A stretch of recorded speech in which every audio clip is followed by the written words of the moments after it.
नमस्कार, कैसे हैं आप लोग। परीक्षावाड़ी चैनल में आप लोग का स्वागत है।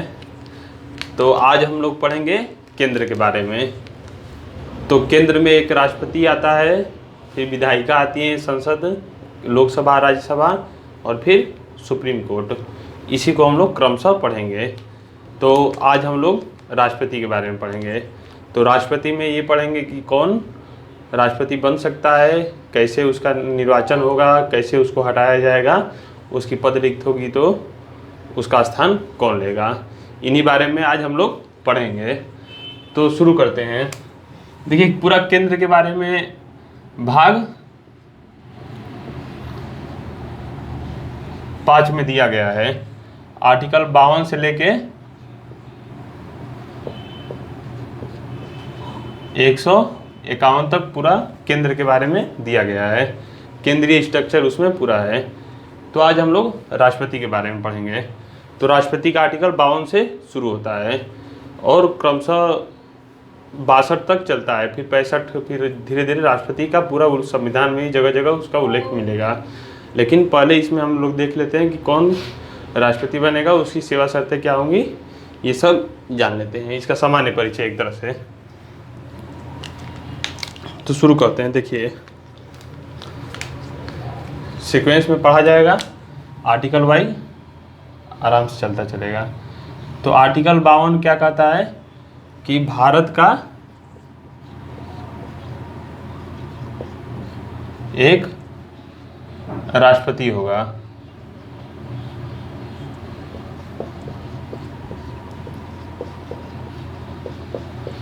आर्टिकल 52 कहता है कि भारत एक जो देश है हमारा, उसमें एक राष्ट्रपति का पद होगा। कितना पद होगा? केवल एक। तो आर्टिकल 52 इतना ही कहता है। फिर आगे आर्टिकल 53 जो संघ की कार्यपालिका शक्ति है, जो मैं कल कार्यपालिका के बारे में बताया था कि जो विधायिका द्वारा किए गए वो पास किए गए कानून होते हैं या कार्य होते हैं, उनको कार्यान्वित करना कार्यपालिका का कार्य होता है। तो जो संघ की कार्यपालिका है, कार्यपालिका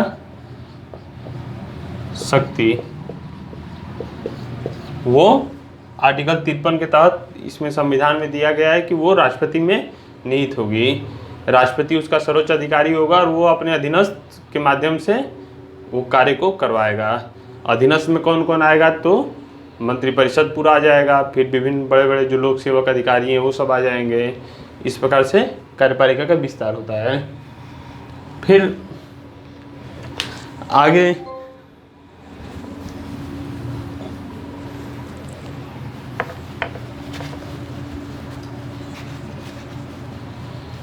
आगे हम लोग देखेंगे कि आर्टिकल 54, इसमें क्या बताया गया है कि राष्ट्रपति के निर्वाचन के बारे में बताया गया है। तो सबसे पहले जरूरी चीज़ है ये जान लेना कि राष्ट्रपति के निर्वाचन में भाग कौन कौन लेगा, कौन कौन उसको वोटिंग करके चुनेगा। देखिए, इसका जो चुनाव है वो अप्रत्यक्ष रूप से होता है, तो सीधे जनता नहीं चुनती है इसको। तो इसमें भाग कौन कौन लेता है? तो जो संसद के निर्वाचित सदस्य।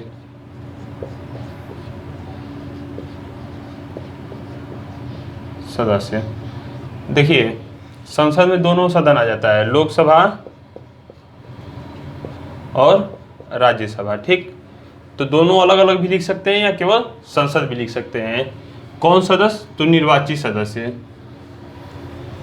2 सदस्य इसमें जो मनोनीत सदस्य होते हैं वो इसमें भाग नहीं लेते हैं। लोकसभा में 2 होते थे, क्या नाम है, एंग्लो इंडियन, फिर ये राज्यसभा में 12 कला, संस्कृति एवं शिक्षा के क्षेत्र से लिए जाते थे। तो वो वोटिंग नहीं करेंगे इसमें। क्यों नहीं करेंगे? तो क्योंकि ये राष्ट्रपति द्वारा ही चुने जाते हैं। तो हो सकता है कि जो पहले वाला राष्ट्रपति हो वो चुना हो, तो फिर ये जायज़ सी बात है कि ये वोटिंग इन्हीं को करेंगे। तो इस वजह से कुछ चुनाव में निष्पक्षता में आ जाएगी। इस वजह से इनको बाहर कर दिया गया। किनको? तो जो मनोनीत सदस्य हैं उनको। तो केवल यहाँ पे संसद के निर्वाचित सदस्य ही वोटिंग में भाग लेंगे। दूसरा कौन लेगा? तो राज्यों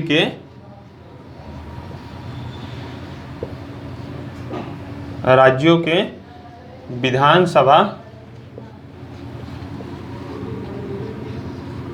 के निर्वाचित सदस्य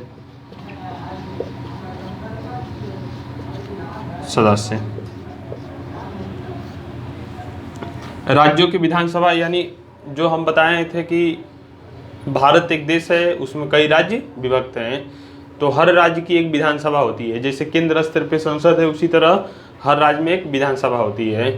तो हर राज्य की विधानसभा के जो निर्वाचित सदस्य, वहाँ भी निर्वाचित, यानी वहाँ भी हर राज्य में एक सदस्य को मनोनीत करता है राज्यपाल। तो यहाँ पे वो भी भाग नहीं लेगा, केवल निर्वाचित सदस्य इसमें भी भाग लेंगे। और राज्य से तात्पर्य यहाँ पे जो 17वां संविधान संशोधन हुआ 1992, उसमें दिल्ली और पुडुचेरी को भी शामिल कर दिया गया। तो दिल्ली और पुडुचेरी, ठीक, पहले इसका नाम पांडिचेरी था, लेकिन इसको पुडुचेरी बाद में कर दिया गया। तो ये है 17वां संविधान संशोधन द्वारा 1992। तो यहाँ पे देख लिया कि कौन कौन निर्वाचन में भाग लेंगे। फिर आगे हम लोग देखते हैं कि आर्टिकल 55 क्या कहता है।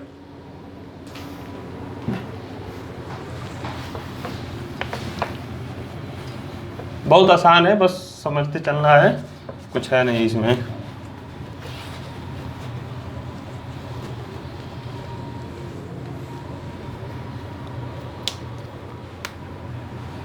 आर्टिकल 55 ये निर्वाचन की रीतियों की बात करता है।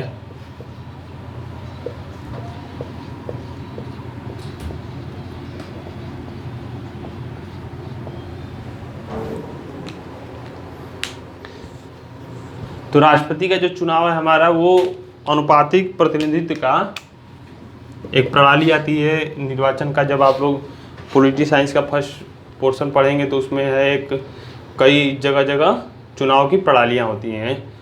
तो उसी में एक प्रणाली है अनुपातिक प्रतिनिधित्व का। अनुपातिक प्रतिनिधित्व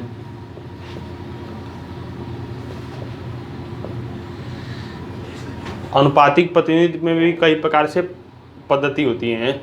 तो उसमें एकल संक्रमणीय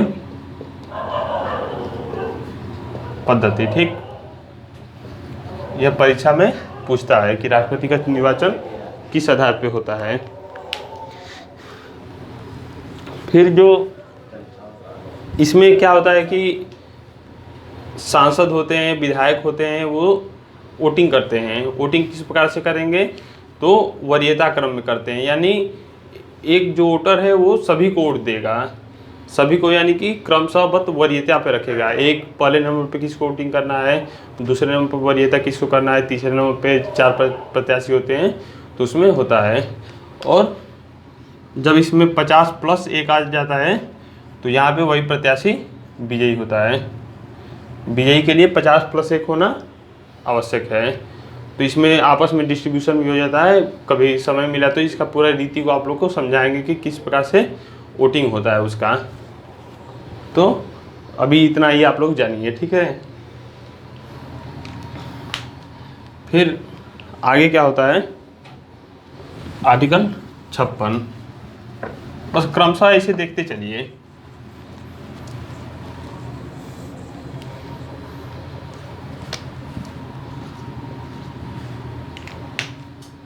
आर्टिकल 56 किसकी बात करता है? तो आर्टिकल 56 बात करता है आपकी राष्ट्रपति की पदावधि।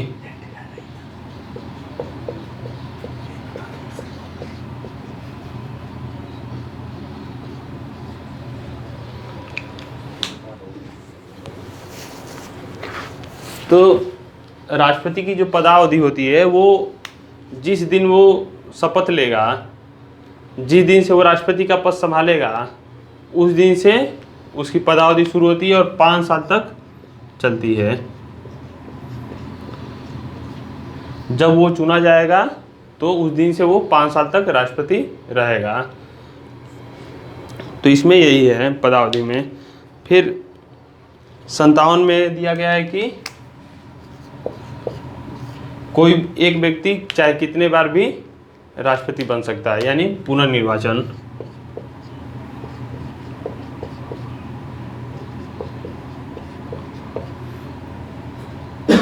ठीक, तो पुनर्निर्वाचन इसका भी हो सकता है। कोई व्यक्ति है वो चाहे 1 बार 2 बार 4 बार 5 बार राष्ट्रपति का पद धारण कर सकता है। ठीक है। फिर 58 में यहाँ पे क्या है कि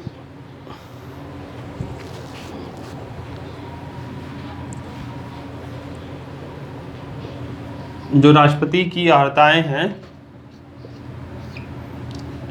यहाँ से मिटा के लिख देते हैं।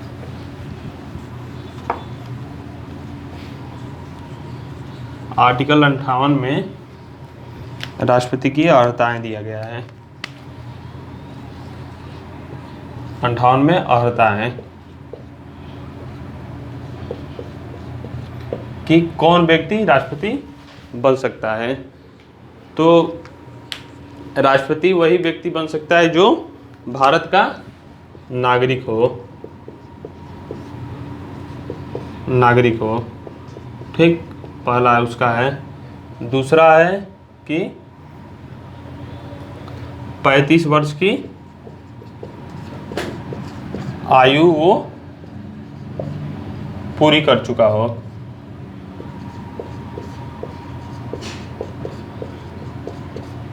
और तीसरा है कि लोकसभा सदस्य बनने की वो योग्यता रखता हो।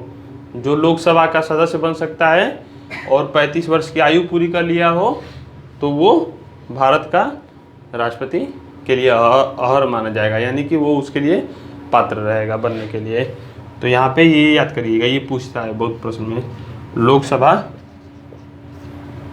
के सदस्य बनने की योग्यता रखता हो। ठीक है।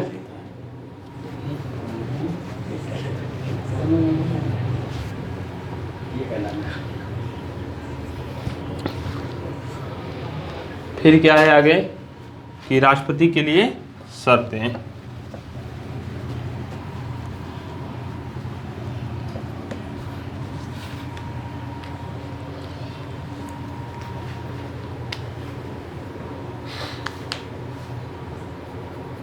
हाँ, एक और चीज़ है इसमें, कोई एक दिया गया है कि उसमें लाभ का पद कोई धारण किए हुए ना हो। अर्हता में उसका है कि कोई भी राष्ट्रपति वही बन सकता है जो लाभ का पद धारण न किया गया हो। लाभ के पद में मंत्रिपरिषद या राज्यपाल वगैरह नहीं आता है। बाकी इसको संविधान में प्रॉपरली डिफाइन नहीं किया गया है, यह सुप्रीम कोर्ट पे छोड़ा गया। सुप्रीम कोर्ट ने एक दिया है कि ये लाभ का पद है, ऑफिस ऑफ प्रॉफिट इसको इंग्लिश में बोला जाता है। तो इसका एक साधारण अर्थ होता है कि लाभ का पद। तो ऐसा ऑफिस हो जहां से किसी को लाभ हो रहा हो, इसी को लाभ का पद बोला जाएगा, ऑफिस ऑफ प्रॉफिट। ठीक है। तो आर्टिकल 58 समाप्त हुआ। फिर आर्टिकल 59, राष्ट्रपति के लिए कुछ शर्तें भी होती हैं। शर्तें क्या होती हैं कि यदि कोई व्यक्ति, उसका पहला शर्त है कि कोई व्यक्ति जो राष्ट्रपति बना है वो किसी राज्य के विधानमंडल या किसी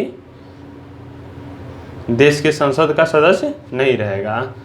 यदि वो पहले से है और राष्ट्रपति चुना जाता है तो जिस दिन वो राष्ट्रपति पद का शपथ लेगा उसी दिन से वो उसका संसद का सदस्यता या वो विधानमंडल का सदस्य रहा और राज्य के उसकी सदस्यता उसी दिन से रिक्त मानी जाती है उस सदन की, और उस दिन से वो राष्ट्रपति बन जाता है। ठीक है। तो यानी कि वो किसी भी विधानमंडल का सदस्य न रहे। ठीक। फिर दूसरा है इसका कि शर्त में कि जो उसको वेतन भत्ते अनुलाभ मिलेंगे वो संसद द्वारा तय किए जाएंगे और उसकी सेवा अवधि में उसको कम नहीं किया जाएगा। ठीक, तो जो भी विशेष अधिकार हैं उनको उसको आवास वगैरह सब इसी के अंतर्गत मिलता है। ये आर्टिकल 59 है। ठीक, फिर आगे है राष्ट्रपति का शपथ। तो राष्ट्रपति को शपथ कौन दिलाएगा? तो राष्ट्रपति को शपथ भारत का मुख्य न्यायाधीश दिलाता है। यदि वो नहीं रहता है तो मुख्य न्यायाधीश।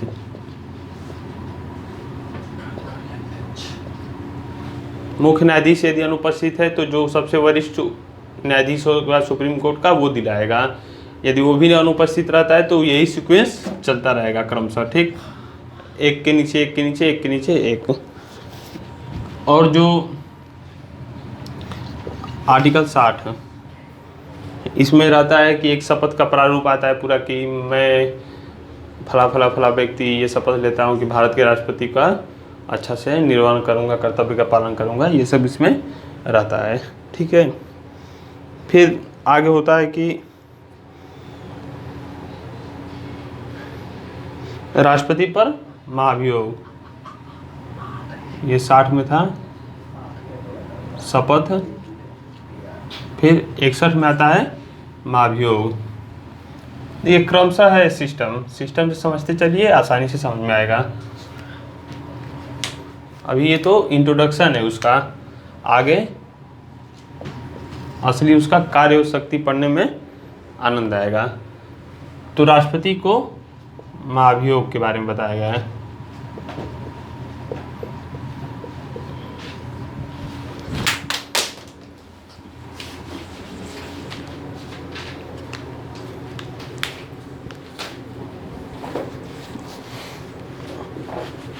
गर्मी काफ़ी हो जा रही है,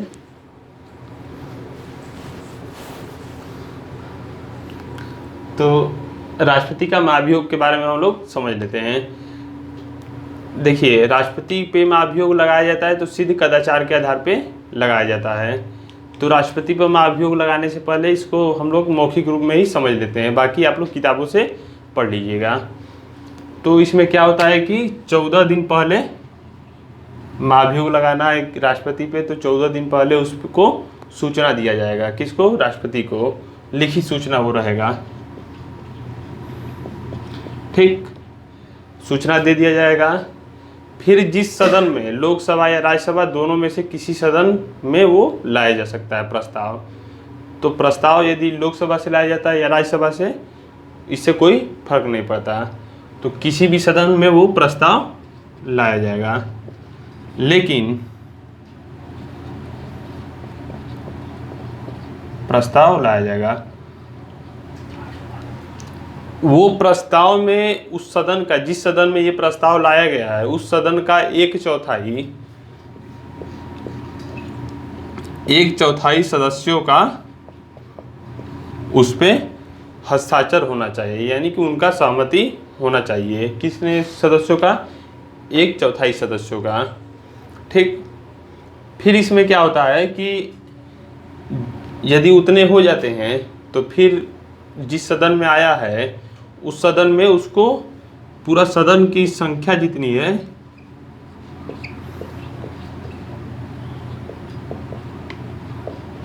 उसका 2/3 बहुमत से पास कराना पड़ेगा।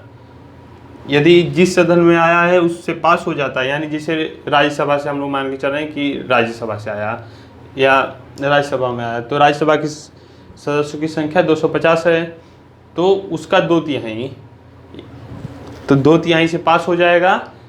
तो फिर वो लोकसभा में जाएगा, लोकसभा उसकी जांच करेगी। जो यदि लोकसभा में आएगा तो राज्यसभा में, लोकसभा से पास हुआ रहता तो राज्यसभा में जाता, और जिस सदन में प्रस्ताव रखा गया है उसका जो अपोजिट वाला सदन है वो उसकी जांच करेगा, फिर वहाँ से उसको सदन के पटल पे लाएगा। यदि वहाँ दूसरे सदन में भी पास हो जाता है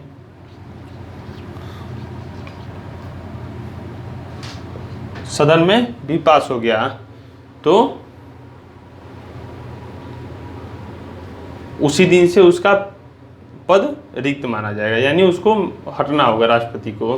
ठीक है, तो इस प्रकार से इसका महाभियोग की पूरी प्रक्रिया चलती है। मैं बहुत ही शार्ट भाषा में समझाया हूँ इसको, इससे ज़्यादा कुछ है भी नहीं, बस इतना समझ लीजिए। ये चीज़ पोर्शन याद रखिएगा। 1/4 सदस्यों के द्वारा प्रस्ताव लाया जाता है, 14 दिन पहले लिखित सूचना दिया जाता है, फिर 2/3 बहुमत से आर्टिकल 61 है महाभियोग का। ठीक, तो इतना महत्वपूर्ण है। फिर आगे क्या होता है,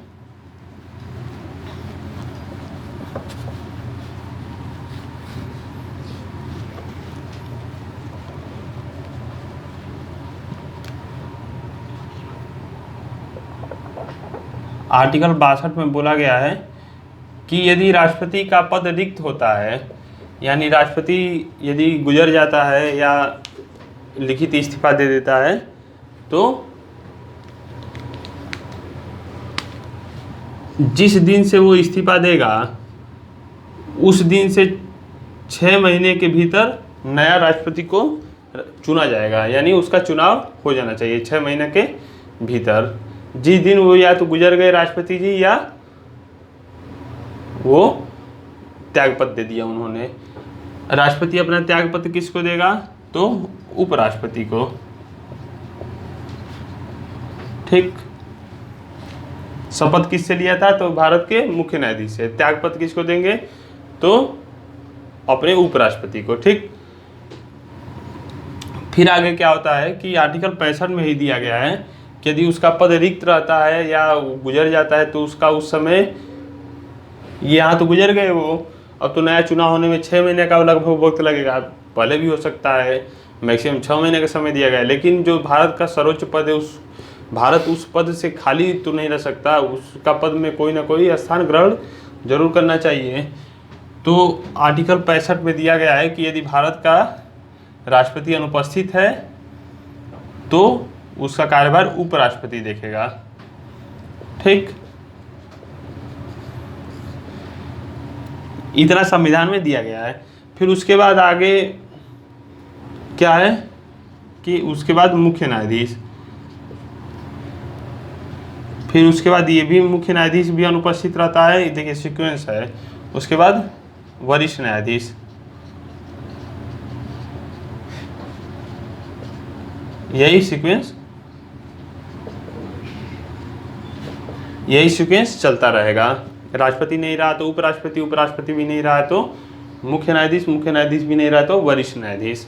ठीक, तो यही सीक्वेंस, वो ये भी नहीं रहा तो वही सीक्वेंस क्रमशः चलता जाएगा, कोई ना कोई तब तक स्थान ग्रहण कर ही लेगा।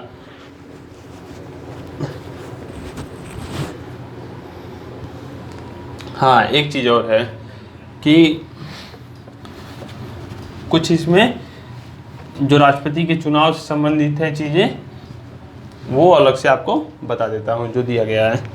जो राष्ट्रपति का चुनाव होगा वो चुनाव आयोग के द्वारा,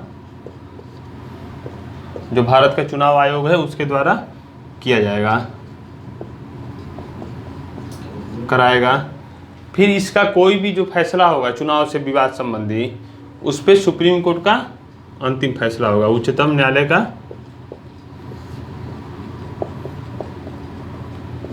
का फैसला अंतिम होगा। ठीक, विवादों का, चुनाव से संबंधित विवादों का निपटारा वहीं पे किया जाएगा। ठीक, फिर देखिए, जब योग्यता रखा गया है कि 35 साल का व्यक्ति राष्ट्रपति का चुनाव लड़ सकता है, तब तो हर एक व्यक्ति की इच्छा होगी कि भाई क्यों ना हम राष्ट्रपति का चुनाव लड़ें ही लड़ें। अभी तो हाल युवाओं में ये रहता है कि चलिए हम कुछ ना कुछ तो सिविल सेवा की एक बार पेपर में ही बैठ जाएं, निकलें या ना निकलें। तो राष्ट्रपति का पद ऐसे खुला छोड़ दिया जाए तो तब तो कोई ना कोई उसको भरेगा ही, क्या पता पूरी लगभग जनता ही भरने लगे। तो इसलिए संविधान में ही उसका प्रावधान कर दिया गया कि जो वोटर हैं, तो राष्ट्रपति के जो वोटर हैं उनमें से 50 प्रस्तावक और 50 अनुमोदक होने चाहिए, तभी वो व्यक्ति राष्ट्रपति बन सकता है। तब अब ठीक है कि क्या नाम है, 20 सांसद को या 20 विधायक को हम लोग को पकड़ना पड़ेगा। 50 विधायक 50 ऐसे करके 100 लोगों को, वोटरों को पकड़ना पड़ेगा। तब कोई व्यक्ति अपनी कैपेबिलिटी उतना बनाएगा, तब जाके राष्ट्रपति का चुनाव लड़ेगा। और इसकी जमानत राशि 15,000 रुपये निर्धारित की गई है।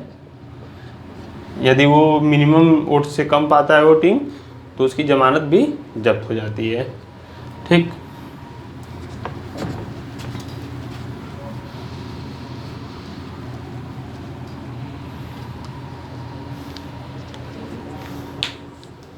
बाकी इसमें